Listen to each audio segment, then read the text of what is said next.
सभी बच्चों को मेरा प्यार भरा नमस्कार।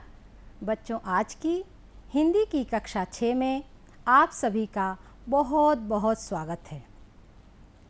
आशा करती हूँ कि आप सभी लोग स्वस्थ होंगे, मस्त होंगे और एक नए पाठ को पढ़ने के लिए उत्साहित भी होंगे।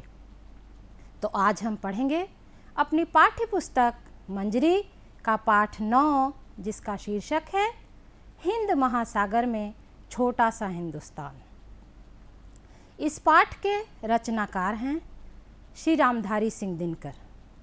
बच्चों, अभी तक हमने कहानियाँ पढ़ी, कविताएं पढ़ी और निबंध भी पढ़ा और उसके बारे में जानकारी ली, लेकिन आज हम एक गद्य साहित्य की नई विधा के बारे में जानेंगे, जिसका नाम है यात्रा वृत्तांत। गद्य साहित्य की यह एक नई विधा है जो रेखा चित्र और संस्मरण से मिलती जुलती है। इसमें लेखक अपनी किसी यात्रा का इतना रोचक और सजीव वर्णन करते हैं कि पाठक को उसे पढ़कर उस दृश्य को देखने का मन लालायित हो उठता है। पाठक उससे अलग अलग तरह की जानकारियां भी लेता है और उसे पढ़कर रोमांचित हो उठता है। उस जगह के प्राकृतिक सौंदर्य, वहाँ की सामाजिक संरचना, उस जगह का रहन सहन, वहाँ की संस्कृति, भाषा, बोली, सभी चीज़ों को लेखक अपने साहित्य में स्थान देता है। यात्रा वृत्तांत को पढ़कर पाठक को बहुत सी जानकारियाँ मिलती हैं। बच्चों, आप सब लोग भी अपनी गर्मी की छुट्टियों में यात्रा तो ज़रूर करते हैं ना। कोई अपने नाना नानी के यहाँ जाता है तो कोई अपनी बुआ के यहाँ जाता है, कोई मेला देखने जाता है तो कोई शादी विवाह में जाता है। मनुष्य का स्वभाव ही घुमक्कड़ी है। मनुष्य प्रकृति और सौंदर्य का प्रेमी है। वह कुछ लोग पर्यटन स्थान पर जाते हैं, कुछ लोग तीर्थ स्थान पर जाते हैं, लेकिन यात्रा हम सब अपने जीवन में ज़रूर करते हैं। कुछ लोग यात्रा करते हैं तो वहाँ जाते हैं, मौज मस्ती करते हैं, फ़ोटो खिंचवाते हैं और लौट आते हैं। लेकिन वहीं कुछ लोग यात्रा करते हैं तो उस जगह की एक एक चीज़ की विस्तार पूर्वक जानकारी एकत्र करते हैं, फ़ोटो खींचते हैं और फिर लौट करके उसे लिपिबद्ध कर देते हैं, यानी कि एक लेख का रूप दे देते हैं, जिसे कि हम यात्रा वृत्तांत कहते हैं। तो बच्चों, आज हम भी अपने लेखक के साथ एक लंबी हवाई यात्रा करने जा रहे हैं। हवाई यात्रा क्यों कर रहे हैं जानते हैं आप लोग? क्योंकि लेखक जिस देश की यात्रा कर रहे हैं वह हिंद महासागर में बसा एक छोटा सा द्वीप है। और आप लोग तो जानते हो कि द्वीप यानी चारों तरफ जो जल से घिरा हुआ हो। तो द्वीप पर जाने के दो ही रास्ते हैं, या तो जल मार्ग से हम जाएं या फिर वायु मार्ग से जाएं। तो लेखक इस देश की यात्रा वायु मार्ग से कर रहे हैं। हिंद महासागर, आप जानते हो, महासागरों के बारे में आपने अपने भूगोल विषय में पढ़ा है कि हिंद महासागर दुनिया का तीसरा सबसे बड़ा महासागर है और पूरी धरती का 20% जल इस महासागर में समाहित है। तो आइए अब हम लेखक के साथ उस द्वीप की यात्रा करें। अब आप लोगों को ये भी जानने की उत्सुकता होगी कि वह देश कौन सा है। तो मैं आपको बता दूं कि वह देश जिसका नाम है मॉरिशस। इस पाठ में लेखक ने मॉरिशस के प्राकृतिक सौंदर्य और वहाँ की भारतीय संस्कृति का बड़ा रोचक वर्णन किया है। तो पाठ को पढ़ने से पहले हम अपने लेखक श्री रामधारी सिंह दिनकर के बारे में जानते हैं। श्री रामधारी सिंह दिनकर का जन्म सन 1908 में सिमरिया जिला मुंगेर बिहार में हुआ था। राष्ट्रीय धारा के कवियों में इनका महत्वपूर्ण स्थान है। प्रगतिशीलता और विचारों की गहराई इनके लेखन की विशेषता है। इनको पद्य और गद्य दोनों रचनाओं में यश प्राप्त है। कुरुक्षेत्र, रेणुका, हुंकार, सामधेनी, रश्मि रथी, उर्वशी इनकी कविता की पुस्तकें हैं। संस्कृति के 4 अध्याय, मिट्टी की ओर, काव्य की भूमिका इनकी गद्य की रचनाएं हैं। सन 1974 में श्री दिनकर जी का निधन हो गया। आइए अब हम उस देश की स्थिति को भी जानें जिसकी हम यात्रा करने जा रहे हैं। देखिए, ये चित्र है संसार का। आपने अपने भूगोल विषय को पढ़ते समय इस मानचित्र को जरूर देखा होगा। आपके विद्यालय में भी ये मानचित्र जरूर होगा। तो देखिए, इस मानचित्र में ये सबसे बड़ा द्वीप है एशिया महाद्वीप, जहाँ पर कि हमारा देश भारत है। और भारत से लेखक ने यात्रा शुरू की। और ये देखिए, यहाँ है मॉरिशस, जो कि अफ्रीका महाद्वीप के दक्षिणी पूर्वी तट पर लगभग 900 किलोमीटर की दूरी पर स्थित है। तो आपने विश्व के पटल पर मॉरिशस की स्थिति को जान लिया कि यहाँ पर मॉरिशस स्थित है। अब चलिए हम पाठ में आए कुछ कठिन शब्दों के अर्थ भी जान लें, जिससे कि पाठ को समझने में हमें आसानी होगी, सुविधा होगी। तो चलिए शब्दों के अर्थ जानते हैं। पहला शब्द है दृष्टिपात। दृष्टिपात का अर्थ है देखना। तुच्छाति तुच्छ यानी छोटे से छोटा। निरापद का अर्थ है आपत्ति से रहित या सुरक्षित। अगला शब्द है बाजबाज। बाजबाज का अर्थ है कोई कोई। प्राणवत्ता यानी शक्ति संपन्न या जीवंत। क्रिस्तान यानी ईसाई धर्म को मानने वाले लोग। एकांतिक जिसका अर्थ है एकनिष्ठ। पुण्यधाम का अर्थ है पवित्र स्थान। कांवर जिसका अर्थ है बहंगी, जो कि एक बांस की होती है जिसके दोनों तरफ हम वजन रखते हैं या भार रखते हैं, उसको हम बहंगी या कांवर कहते हैं। सुरम्य यानी अत्यंत मनोहर। और आखिरी शब्द है वयस्क, जिसका अर्थ है बालिग या 18 वर्ष से ऊपर के लोग। तो कठिन शब्दों के अर्थ जानने के बाद हम अपना पाठ अब पढ़ेंगे। हिंद महासागर में छोटा सा हिंदुस्तान। मॉरिशस वह देश है जहाँ की हर हिस्सा, जहाँ का हर भाग समुद्र से 15 मील से अधिक दूर नहीं है। मॉरिशस वह देश है जहाँ की 67% आबादी भारतीय मूल की है। मॉरिशस वह देश है जहाँ की गलियों के नाम कलकत्ता यानी कोलकाता, मद्रास यानी चेन्नई, बम्बई यानी मुंबई और हैदराबाद है। और वहाँ के एक मोहल्ले का नाम तो पूरा काशी है। वहाँ बनारस है और ब्रह्मस्थान भी है। लेखक ने अपनी यात्रा 15 जुलाई को दिल्ली से आरंभ की, 16 को मुंबई से और 17 को नैरोबी से मॉरिशस के लिए रवाना हुए। लेखक को मॉरिशस में 1 रात और 2 दिन रहने का मौका मिला। तो लेखक ने मॉरिशस के अफ्रीकियों और भारतीयों से मिलने से पहले नैरोबी के शेरों को देखने का भी प्रलोभन यानी लालच लेखक के मन में जाग गया। और उन्होंने उच्चायुक्त श्री भाटिया जी के साथ नैरोबी के जंगलों को देखना उचित समझा। वह उच्चायुक्त भाटिया जी के साथ नैरोबी के नेशनल पार्क में पहुँचे। नैरोबी का नेशनल पार्क चिड़ियाघर नहीं है, वह एक शहर से दूर बसा बहुत बड़ा जंगल है।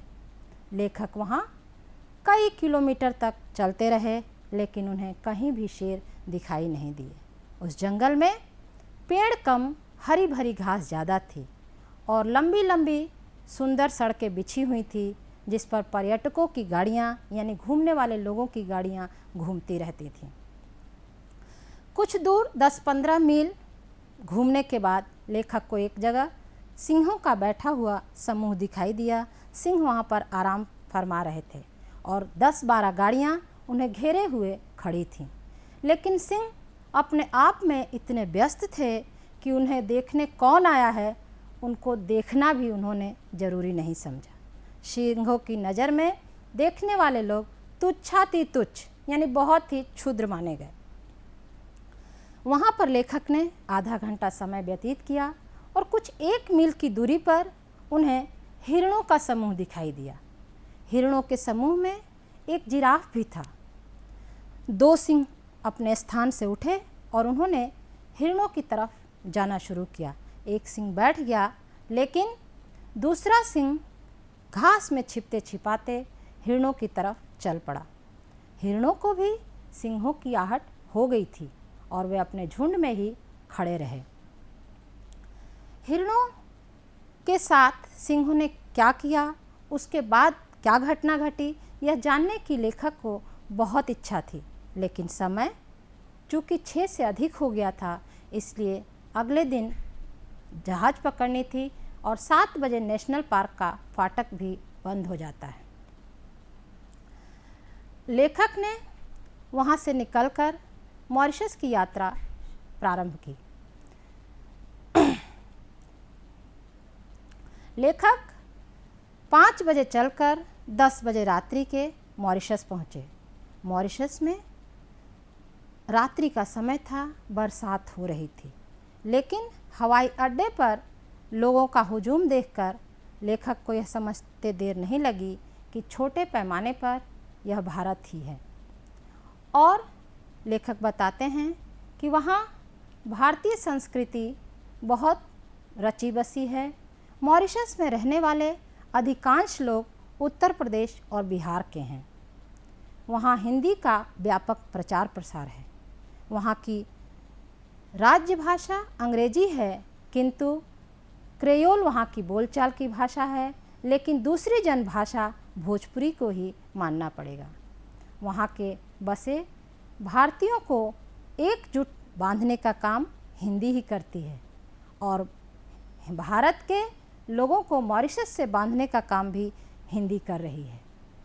तुलसीदास की रामचरितमानस वहाँ पर भारतीय संस्कृति की रक्षा का काम कर रही है। मॉरिशस एक कृषि प्रधान द्वीप है। यहाँ पर ईख की खेती होती है। ईख के व्यवसाय की सफलता का श्रेय भी भारतीय वंश के लोगों को जाता है। यहाँ का प्रमुख उद्योग चीनी उद्योग है। यहाँ के लोगों को क्रिस्तानियों ने ईसाई धर्म अपनाने के लिए बहुत प्रयास किया, लेकिन भारतीयों ने दंड तो सहे, लेकिन अपना धर्म नहीं छोड़ा और उन्होंने अपने धर्म का वहाँ पर इतना प्रचार प्रसार किया कि उस छोटे से द्वीप को एक छोटा हिंदुस्तान बना डाला। यह हम भारतीयों के लिए बहुत ही गर्व की बात है। हमारी संस्कृति कितनी प्राणवती है, कितनी चिरायु है, इसका पता हमें अपने देश में रहकर नहीं चलता। जब लेखक मॉरिशस पहुँचते हैं तो उन्हें लगता है कि हमारी संस्कृति कितनी चिरायु और प्राणवती है। मॉरिशस में हर गांव में एक शिवालय होता है, यानी शिव जी का मंदिर होता है। वहाँ के मंदिरों में तुलसीदास जी की रामायण का ढोलक और झांझ पर गायन भी किया जाता है। लेखक बताते हैं कि वहाँ की मंदिर इतने स्वच्छ और सुरम्य हैं कि लेखक चाहते हैं कि हमारे देश में भी मंदिर और तीर्थ स्थान इसी तरह स्वच्छ और सुरम्य रहें। लेखक यहाँ पर स्वच्छता का संदेश देना चाहते हैं। मॉरिशस में एक परी तालाब है जो कि एक पिकनिक स्थल है, लेकिन मॉरिशस के हिंदुओं ने उसे पुण्य धाम बना दिया है। सावन मास की शिवरात्रि को लोग वहाँ कांवड़ लेकर जुलूस बनाकर जाते हैं और परी तालाब से जल लेकर अपने अपने गांव को लौटते हैं और शिव जी को जल चढ़ाकर अपने घरों को प्रस्थान करते हैं। यह काम इतनी भक्ति भावना से और पवित्रता से होता है कि इसे देखने के लिए अन्य धर्मों के लोग भी एकत्रित होते हैं। इस जुलूस में सभी वयस्क उजली धोती, उजला कुर्ता और गांधी टोपी लगाते हैं। यहाँ तक कि छोटे बच्चे भी गांधी टोपी लगाते हैं। यह त्यौहार मॉरिशस के मुख्य त्योहारों में से एक है। तो बच्चों, मॉरिशस के बारे में आपने जो जाना उसे जानकर मुझे तो मॉरिशस जाने की इच्छा प्रबल होने लगी। अब आइए हम कुछ प्रश्नों के माध्यम से जानने का प्रयास करते हैं कि आपने इस पाठ को कितनी अच्छी तरह से समझ लिया है। तो सबसे पहला प्रश्न है कि लेखक ने मॉरिशस को छोटे पैमाने पर भारत क्यों कहा है। तो आपने देखा कि मॉरिशस की गलियों के नाम, वहाँ के मोहल्लों के नाम हमारे भारत के ही गली मोहल्लों के नाम पर रखे गए हैं। वहाँ की संस्कृति, वहाँ की भाषा, वहाँ का रहन सहन बिल्कुल भारत जैसा है, इसलिए लेखक ने छोटे पैमाने पर भारत कहा है। यहाँ तक कि वहाँ के आबादी का 67% भाग भारतीय मूल के लोगों का है, इसलिए लेखक ने छोटे पैमाने पर उसे भारत ही कहा है। दूसरा प्रश्न देखते हैं, मॉरिशस के उन सभी गली मोहल्लों के नाम बताइए जो अपने देश में भी हैं। तो आपने देखा कि कोलकाता, मुंबई, हैदराबाद, बनारस, गोकुल, ब्रह्मस्थान, ये सभी नाम हमारे देश में भी हैं और मॉरिशस में भी हैं, इसलिए ये सभी नाम मॉरिशस में भी हैं। अगला प्रश्न है कि मॉरिशस में किस चीज़ का प्रमुख व्यवसाय होता है। तो आपने पढ़ा भी अभी कि वहाँ पर एक खेती होती है, कृषि प्रधान द्वीप है और ईख की खेती होती है, इसलिए वहाँ का प्रमुख व्यवसाय चीनी उद्योग है। आइए अब इन प्रश्नों के बाद हम मुहावरों के बारे में जानते हैं। बच्चों, मुहावरे हमारी भाषा को आकर्षक, सुंदर और प्रभावशाली बनाते हैं। यह एक पूरा वाक्य न होकर एक वाक्यांश होता है जो वाक्य के बीच में प्रयोग होता है। इसका सामान्य अर्थ न होकर विशिष्ट अर्थ होता है। यह मुहावरों के द्वारा हम अपनी अभिव्यक्ति को कम शब्दों में अधिक से अधिक व्यक्त कर पाते हैं। देखिए, जैसे कि एक मुहावरा है आँख में धूल झोंकना, तो इसका सीधा सीधा अर्थ तो है कि आँख में धूल झोंक दिया, लेकिन नहीं, इसका ये अर्थ नहीं है। इसका अर्थ है धोखा देना। तो आइए इस पाठ के कुछ मुहावरे, उनके अर्थ और वाक्य प्रयोग को भी हम समझते हैं। पहला मुहावरा है लोभ का जगना, यानी लालच होना। मालिक की तिजोरी देखकर नौकर का लोभ जाग गया। दूसरा मुहावरा है सड़क छानना, यानी खोजबीन करना या मारा मारा फिरना। रमेश को नौकरी की तलाश में सड़क छाननी पड़ी। तीसरा मुहावरा है मोर्चे पर आगे बढ़ना, जिसका अर्थ है हिम्मत से काम लेना। दुश्मन की चालाकी देखकर भारतीय जवान मोर्चे पर आगे बढ़े। तो आपको मुहावरों का अर्थ और वाक्य में प्रयोग समझ में आ चुका है। चलिए अब बात करते हैं हम वाक्य विचार, यानी वाक्यों के बारे में। आप सभी इससे पहले भी वाक्य के बारे में पढ़ चुके हैं कि शब्दों के सार्थक समूह को, यानी शब्दों के समूह की ऐसी इकाई जिसका एक सार्थक अर्थ हो, उसे हम वाक्य कहते हैं। रचना के आधार पर वाक्य 3 प्रकार के होते हैं। पहला सरल वाक्य, दूसरा संयुक्त वाक्य और तीसरा मिश्र वाक्य। सरल वाक्य जिसमें एक क्रिया और एक उद्देश्य होता है। सरल वाक्य के बारे में हम पहले भी पढ़ चुके हैं, जैसे कि मीना स्कूल जाती है, तो ये एक सरल वाक्य हो गया। मीना उद्देश्य है और एक क्रिया है कि स्कूल जा रही है, तो ये एक सरल वाक्य का उदाहरण है। दूसरा है संयुक्त वाक्य। संयुक्त वाक्य में 2 सरल वाक्यों को किसी संयोजक के द्वारा, जैसे किंतु, परंतु, लेकिन, जोड़ दिया जाता है। जैसे कि समझते हैं हम, मीना स्कूल जाती है, और एक दूसरा सरल वाक्य लेते हैं कि मीना पढ़ाई करती है। अब 2 सरल वाक्य हो गए, इन्हें हम जोड़ते हैं कि मीना स्कूल जाती है और पढ़ाई करती है। तो देखिए, और संयोजक का इस्तेमाल करके हमने 2 सरल वाक्यों को जोड़ दिया, तो ये वाक्य बन गया संयुक्त वाक्य। तीसरा वाक्य जो हमारा है वो है मिश्र वाक्य। ऐसा वाक्य जिसमें एक प्रधान उपवाक्य और उसके सहायक एक से अधिक उपवाक्य होते हैं, उन्हें हम मिश्र वाक्य कहते हैं। जिसका जहाँ आदि लगाकर उपवाक्यों को जोड़ा जाता है।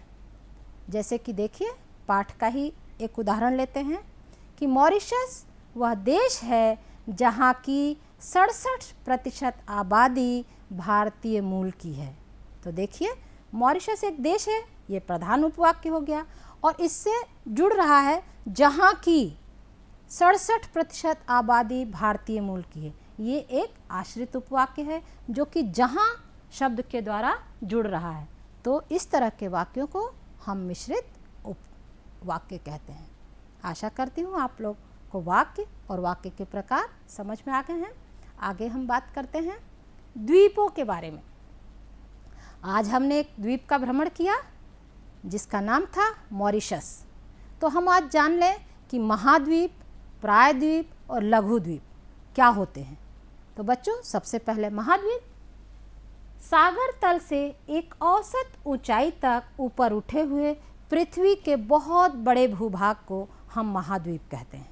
महाद्वीपों के बारे में आपने भूगोल विषय में बहुत अच्छी तरह से समझा है। जैसे कि हमारा देश एशिया महाद्वीप में स्थित है। एशिया सबसे बड़ा महाद्वीप है और इसमें लगभग 48 देश हैं।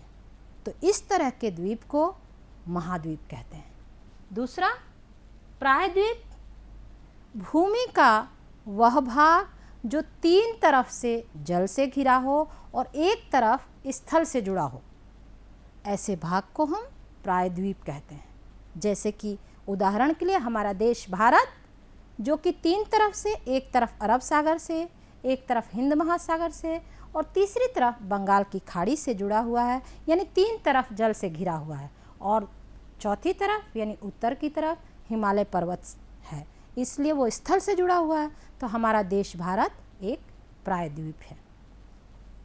तीसरा है लघु द्वीप, जिसके चारों ओर जल का विस्तार हो, यानी ऐसा स्थल का भूभाग जो चारों तरफ जल से घिरा हो, उसे हम द्वीप या लघु द्वीप कहते हैं। जैसे कि आज का हमारा देश था मॉरिशस, जो कि एक लघु द्वीप था। तो आपको महाद्वीप, प्रायद्वीप और द्वीप स्पष्ट हो गए हैं। अब हम बात करेंगे कुछ शब्दों की, कुछ नए शब्दों का हम निर्माण करेंगे। तो देखिए, पहला शब्द यहाँ पर बन रहा है तुच्छ, धन अति, धन तुच्छ, और इससे मिलकर एक नया शब्द बन जाता है तुच्छाति तुच्छ, जिसका अर्थ है तुच्छ से भी तुच्छ, यानी छोटे से भी छोटा। तो इसी प्रकार हम निम्नलिखित शब्दों से कुछ नए शब्दों का निर्माण करेंगे। देखिए, दीर्घ, धन अति, धन दीर्घ बराबर दीर्घाति दीर्घ। इसी तरह न्यून शब्द है, इसमें हम अति जोड़ेंगे, उसके बाद फिर न्यून जोड़ेंगे और नया शब्द हमारा बनेगा न्यूनाति न्यून। अगला शब्द है उच्च, क्या जोड़ेंगे? बिल्कुल सही, अति धन न्यून। तो हमारा शब्द क्या बनेगा? बिल्कुल सही बता रहे हैं आप लोग, न्यूनाति न्यून। सूक्ष्म, धन अति, धन सूक्ष्म, हमारा शब्द बन जाएगा सूक्ष्माति सूक्ष्म। तो हमने कुछ शब्दों को बनाना सीखा। अब हम बात करेंगे बच्चों कुछ विदेशी शब्दों की। हम बातचीत करते समय अपनी भाषा में बहुत से विदेशी शब्दों का इस्तेमाल करते हैं और इतना बेधड़क करते हैं कि हम जान ही नहीं पाते हैं कि ये शब्द हमारी भाषा के हैं या दूसरी भाषाओं से आए हुए शब्द हैं। आइए, इस पाठ में भी कुछ ऐसे शब्द आए हैं जो हमारी भाषा के नहीं हैं। तो आइए कुछ शब्दों को हम देखें और उन्हें छांटें कि उसमें से कौन से शब्द अंग्रेजी भाषा के हैं, कौन से शब्द अरबी भाषा के हैं और कौन से फारसी के। देखिए, वो शब्द हैं इजाज़त, सर्विस, एयर इंडिया, पैमाना, नेशनल पार्क, नज़र, रकबा, क्रिस्तान, मोटरों, बाकी, बखूबी और पिकनिक। तो आप लोग पढ़ के समझ गए होंगे कि अंग्रेजी के शब्द हैं Air India, national park, service, क्रिस्तान, मोटरों और पिकनिक, और अरबी के शब्द हैं इजाज़त, नज़र और रकबा। फारसी के शब्द हैं बाकी, बखूबी और पैमाना। तो आपने इन 3 तरह के शब्दों को अलग अलग छांट कर देख लिया। अब हम बात करेंगे अपने पाठ याद की यात्रा से उसकी अभ्यास प्रश्न की। देखिए ये कुछ खाली स्थान हैं जिसके शब्द यहाँ पर जो खाली स्थान में उत्तर आना है वो दिया गया है। आपको सही सही इसमें खाली स्थान को भरना है। पहला है मॉरिशस की जनसंख्या के खाली स्थान प्रतिशत लोग भारतीय मूल के हैं। तो अभी आपने पाठ में पढ़ा कितने प्रतिशत लोग भारतीय मूल के हैं, बताइए उत्तर। आपको ज्ञात होगा, बिल्कुल सही 67%। तो यहाँ पर हम 67% को भर देंगे। दूसरा है मॉरिशस में भारतीय संस्कृति की रक्षा का काम तुलसीदास जी की खाली स्थान ने किया है। तो बताइए, आपको उत्तर पता हो गया है कि तुलसीदास की किस किताब ने संस्कृति की रक्षा की? बिल्कुल सही, रामचरित मानस ने। तो इस खाली स्थान में हम इसको भर देंगे। अगला है मॉरिशस की दूसरी जनभाषा कौन सी है? बिल्कुल ठीक, सही बता रहे हैं आप लोग, भोजपुरी को ही मानना पड़ेगा। इसके बाद हम क्रियापदों को जानते हैं कि क्रियापद और संज्ञापद क्या हैं। तो एक अनुच्छेद दिया हुआ है जिसको हम पढ़ के उसमें क्रियापद और संज्ञापदों को अलग अलग छांटेंगे। देखिए, मॉरिशस में ईख की खेती और उसके व्यवसाय को जो सफलता मिली है वह भारतीय वंश के लोगों के कारण मिली है। सारा मॉरिशस कृषि प्रधान द्वीप है क्योंकि चीनी वहाँ का प्रमुख अथवा एकमात्र उद्योग है। ये एक अनुच्छेद है, इसमें संज्ञापद और क्रियापदों को हमें छांटना है। तो देखिए, मिली है शब्द अनुच्छेद में 2 बार आया है जो कि एक क्रियापद है। और इसके बाद मॉरिशस, ईख, खेती, व्यवसाय, भारतीय वंश, कृषि, द्वीप, चीनी, उद्योग आदि संज्ञापद हैं। तो आपने इसमें संज्ञा और पद और क्रियापदों को भी समझ लिया है। अब हम बात करेंगे कुछ आवश्यक बातों की, कुछ महत्वपूर्ण जानकारियों की।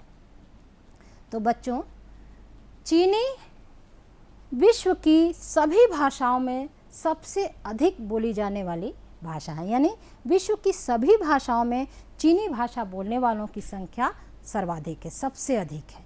दूसरी जानकारी जो है वो ये है कि रामधारी सिंह दिनकर को सन 1559 में साहित्य अकादमी पुरस्कार और सन 1972 ईस्वी में भारतीय ज्ञानपीठ पुरस्कार से सम्मानित किया गया। तीसरी जो महत्वपूर्ण जानकारी है वो ये है कि संविधान की 86वें संवैधानिक संशोधन में मूल अधिकार के अनुच्छेद 21 क को शामिल किया गया है, जिसके अनुसार राज्य के 6 से 14 वर्ष के सभी लोगों को निःशुल्क एवं अनिवार्य शिक्षा का अनुबंध करेगा।